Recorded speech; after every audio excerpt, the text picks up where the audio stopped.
Good morning, ma'am. Third year Criminology, Arvin J. Sinaon.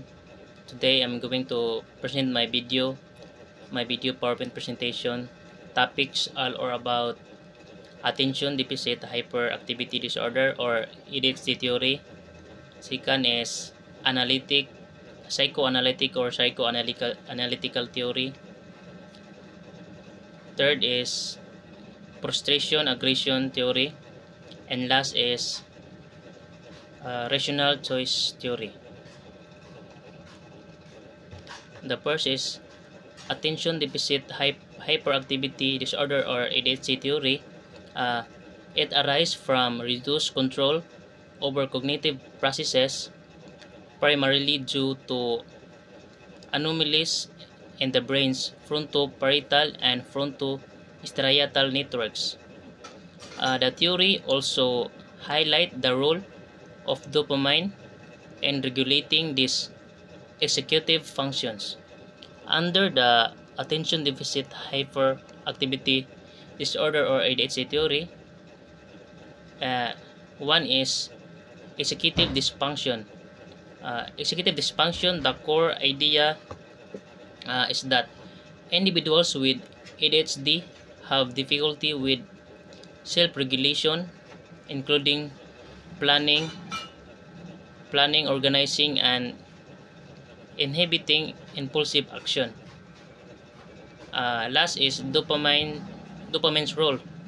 The theory posits that ADHD is linked to dysregulation of dopamine, a neurotransmitter that plays a vital role in reward, motivation, and attention.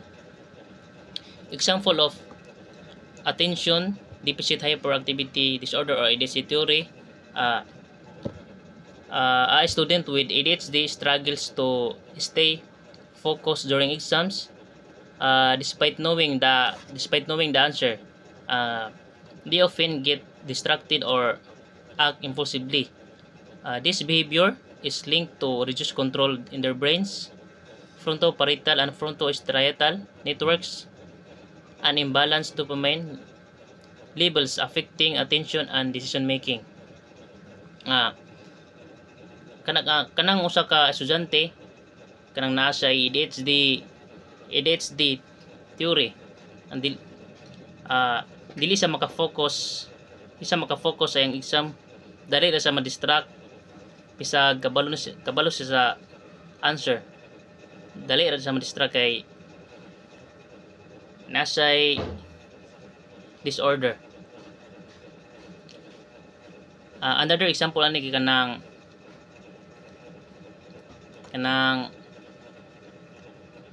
example na usa ka estudyante nagtuon siya og ayo tapos naming text or minchat sa iyang cellphone, best friend na or uyab, then mawala sa focus sa iyang pagtuon kay dito naman siya ma-focus sa kuan kay yamang og replyan.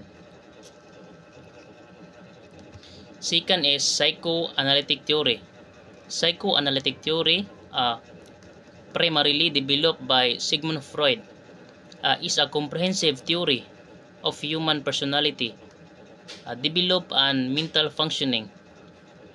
It posits that unconscious process, childhood experiences, and internal conflicts significantly influence behavior and mental health. Under the psychoanalytic theory or psychoanalytical theory, unconscious process, psychoanalytic theory emphasizes that much of our mental activity occurs outside of our conscious awareness. Another one is childhood experience.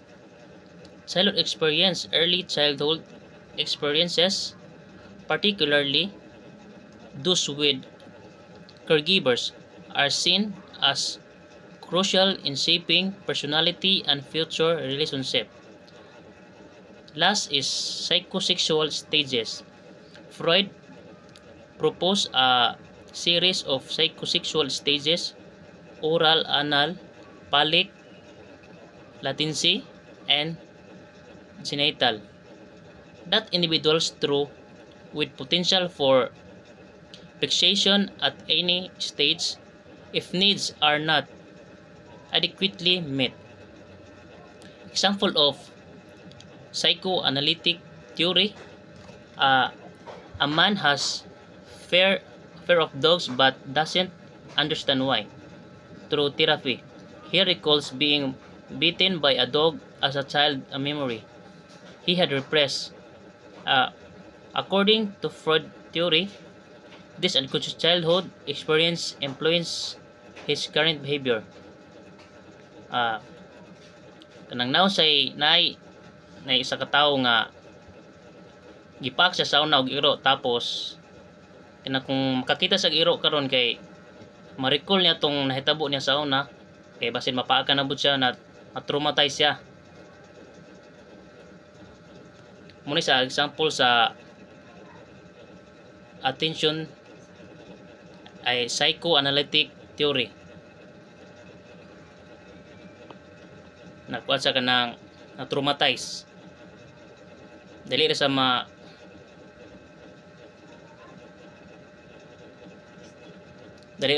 kanang traumatize siya tungod kay mahuna-huna niya, ma-recall niya itong nahitabo niya sa una.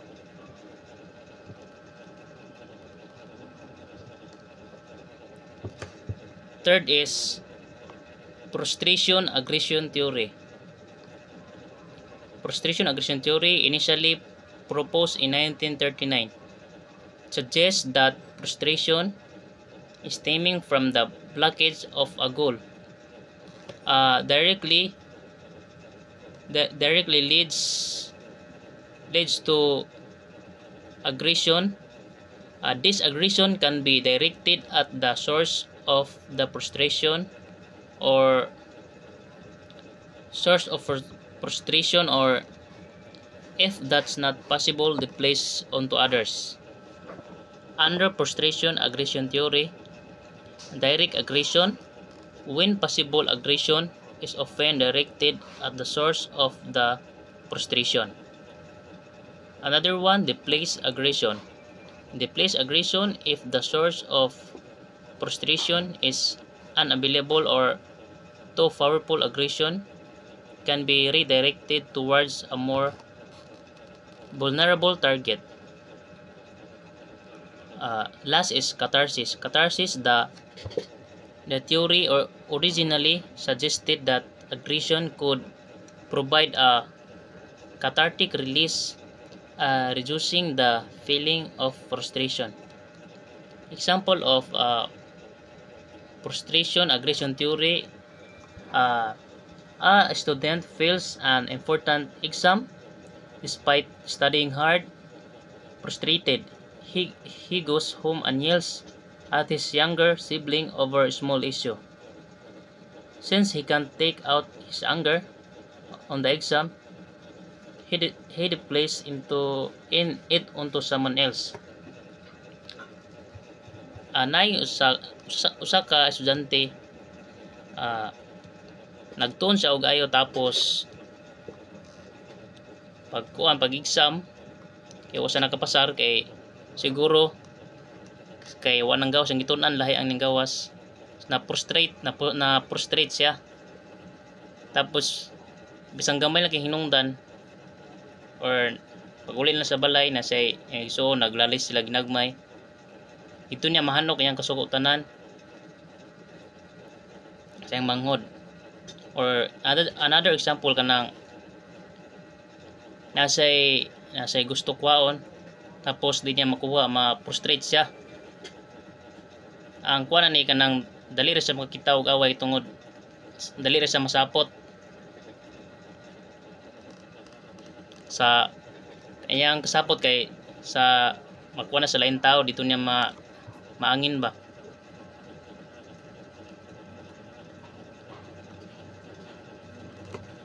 The last is rational choice theory. Rational choice theory, a framework that assumes individuals make make decision by rationally weighing the costs and benefits of different options to maximize their self-interest or archive desired outcomes. Under rational choice theory, rationality, individuals are assumed to be rational, meaning they can evaluate options, gather information, and make decisions that align with their preferences. Another one, maximization. People aim to maximize their utility, which can refer to their overall satisfaction, happiness, or well-being. The last is self-interest. Self-interest, individuals are assumed to act in ways that are primarily beneficial to themselves. Example of rational choice theory, kanang a thief considers robbing a store but decides against it after seeing security cameras and realizing the risk of getting caught is too high. He rationally weighs the potential rewards against the consequence and chooses not to commit a crime. Nayo sa katawo nga kanang mangawat unsa sa magkuan sa usa ka store, mangawat unta siya tapos pagkita niya nga naay mga security cameras, so na realize niya nga iya bang ipadayon nga mukumit siya nga crime kung unsay mahitabo, kung unsa nga consequence nga iyang makuan. So nagduha-duha siya himo tungod kay nakita niya ang security cameras. Another example ani kay kanang